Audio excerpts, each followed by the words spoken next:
The internet is obsessed with Roger Federer's recent gift of a brand new automobile to Alex Eala. However, this was more than a present. It was a moment that unveiled something more profound about gratitude, mentoring, and the unseen connections inside tennis. No one anticipated it. Eala was commemorating a professional achievement 1 minute. The following, she was stunned when one of the greatest athletes of all time gave her the keys to something she had never anticipated. Every second was recorded by the cameras. The embrace that felt like a passing of the torch, the tears, and the astonishment. Millions of people asked the same inquiry in a few of hours. Why her? Why right now? Furthermore, what does this actually mean? The relationship between Alex Eala and Roger Federer did not begin with a viral moment, as most people are unaware.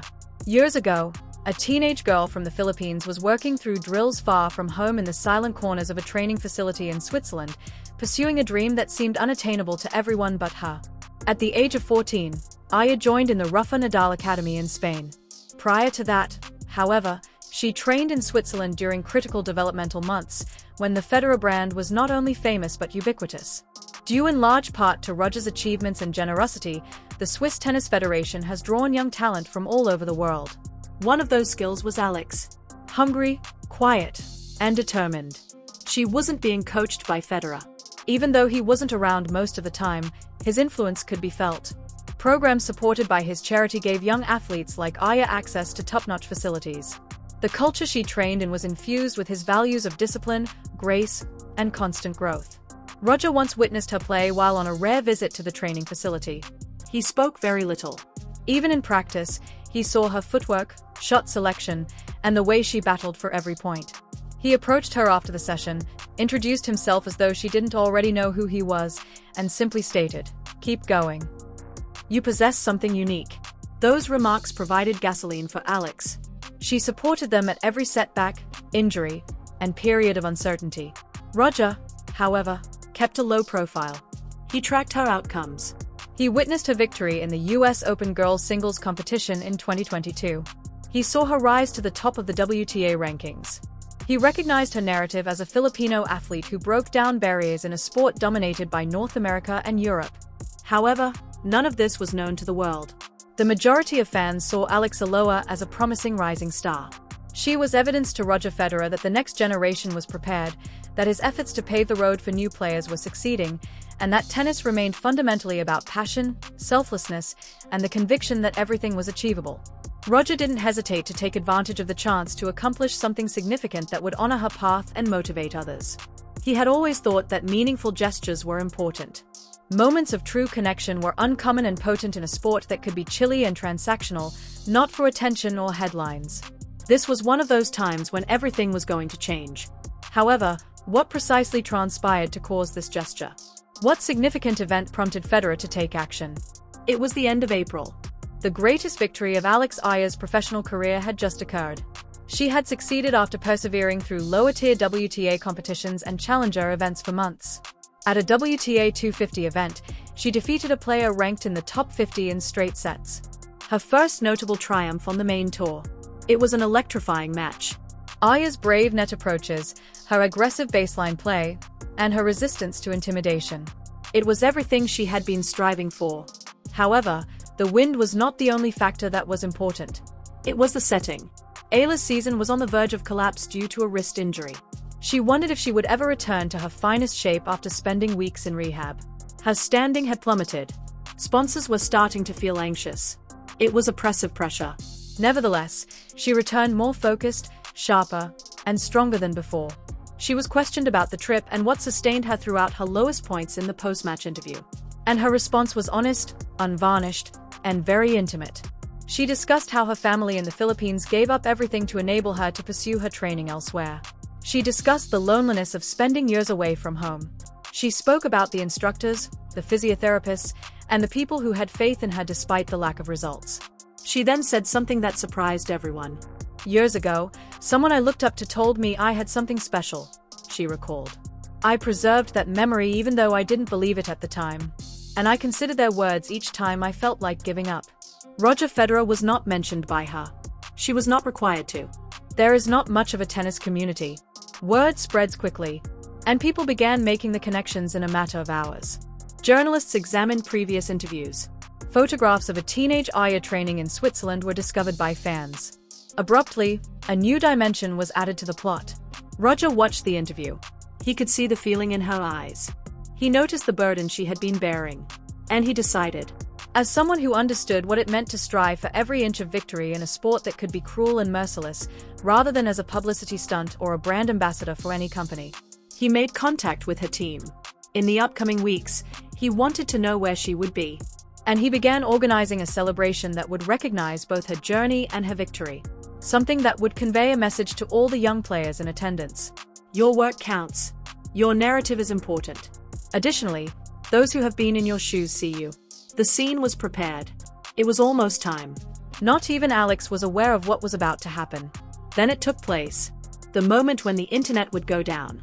It was intended to be a standard sponsor event.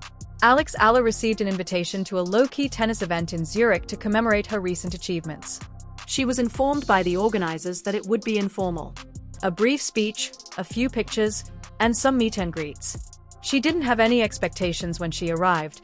She was just appreciative of the acknowledgement. The location was tasteful but modest. The room was filled with a small group of journalists, tennis lovers, and fans. Alex entered, grinned, waved, and positioned herself close to the front. The MC started off by thanking everyone for attending and emphasizing Alex's most recent accomplishments. Standard stuff, kind applause. The host then uttered something that made her heart skip a beat. Someone wanted to join you in celebrating your journey today, Alex. Roger Federer entered as the lights went down and a side door opened. Fans shrieked, cameras flashed, and Alex's hand shot to her lips as the room erupted. She was in disbelief. Roger approached her with his arms outstretched in his trademark cool, collected demeanor. For a brief moment, everything else vanished as they embraced. The pressure, the cameras, and the cacophony. It was only two individuals who knew what it meant to stand up for something greater than themselves. However, Roger then took a step back, grinned, and added, Alex, I've been following your path for a while, and I wanted to do something to recognize your accomplishments, not just on the court, but also the way you've represented your family, your nation, and everyone who has ever had self-doubt. He pointed to the doorway. A covered platform was hauled in by two attendants. The audience fell silent. Alex appeared perplexed. Roger gave a nod. They pulled back the cover. It was a brand new, sleek silver Mercedes-Benz EQS with a bespoke license plate that said AE22, her initials, and the year she won the US Open Girls Championship. Alex froze, tears welling up in her eyes. Roger simply grinned as she turned to face him, stunned.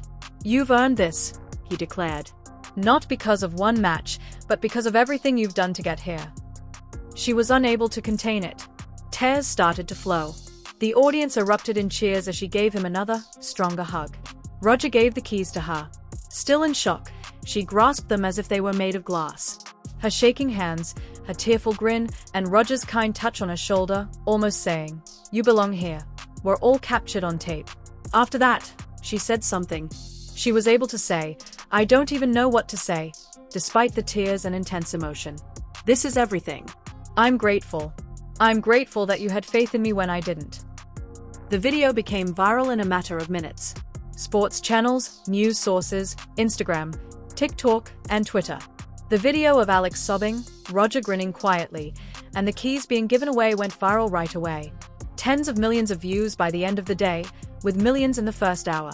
However, the internet was responding as well as observing. Furthermore, not everyone had the same perspective. Because, despite how lovely the moment was, it provoked a discussion that no one anticipated. Pure emotion was the initial wave of reactions. Social media was inundated with words of encouragement, admiration, and support from fans. One tweet said, "This is what sports is about." Another person remarked, "Roger Federer is a class act." With comments like, "I'm not crying, you're crying, and this is why we love tennis," thousands more people shared the video. Particularly touched were Alex's fellow Filipinos. For hours, the hashtag Proud Panoy was popular. The story was repeatedly covered by Manila news outlets.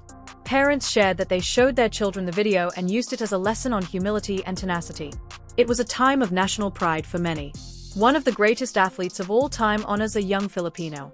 However, the tone started to change as the hours went by. Questions began to arise. Remarks that were more critical and less joyous. Why her? A few inquired.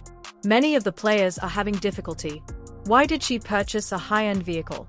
Others noted that, in contrast to other athletes from developing countries, Alex came from a rather affluent family. Her dad played basketball professionally. From an early age, she had access to top-notch training. This is not a tale of poverty and prosperity. According to a widely shared tweet, privilege rewards privilege. The think pieces followed. Sports reporters argued about whether Federer's gesture conveyed the wrong message despite its good intentions. Does this lead to young athletes having unreasonable expectations? Are we celebrating hard work or are we celebrating proximity to fame? One article questioned. The optics were questioned in another essay. Federer could have given that kind of money to a tennis development initiative in Southeast Asia or Africa. Rather, he donated a car to a rising star. Although the criticism wasn't widespread, it was loud and compelled individuals to pick sides.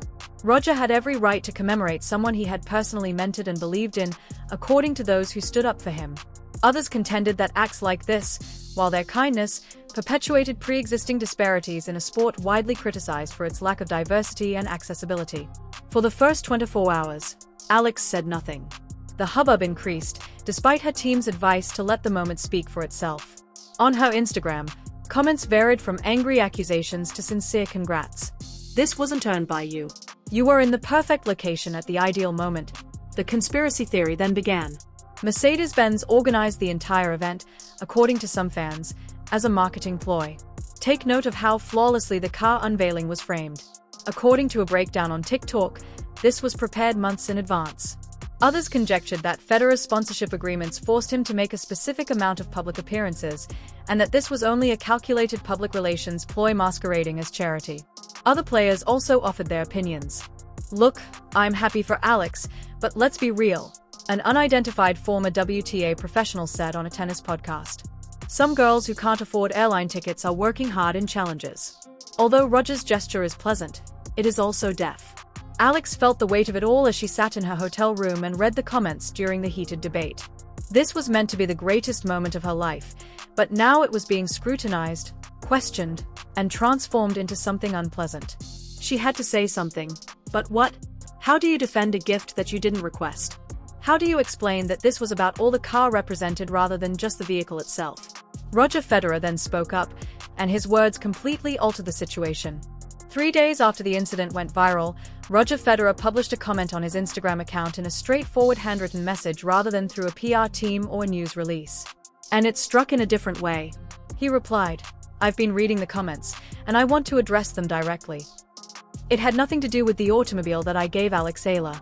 The automobile was never the main focus. It was about paying tribute to a journey that I had been seeing for years.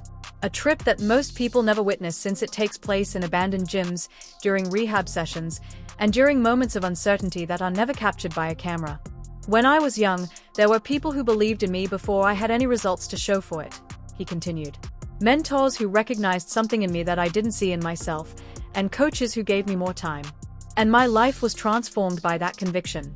I've been working to give young players opportunities for the past 10 years because I understand how important it is. The message it conveys is just as important as the cash assistance. You are noticed by someone. Someone has faith in you. Continue." The section that quieted the critics then appeared. "This is not what Alex requested. She was unprepared for it. And you're correct if you think she didn't need it. Without it, she would have been successful. That isn't the point, though. The idea is to recognize perseverance, celebrate hard work, and let young athletes know that their efforts matter even when no one is looking." He confronted the privilege issue directly. Yes, Alex has had possibilities, but at the age of 12, she left home to train abroad. She has battled injuries, ranking issues, and the tremendous strain of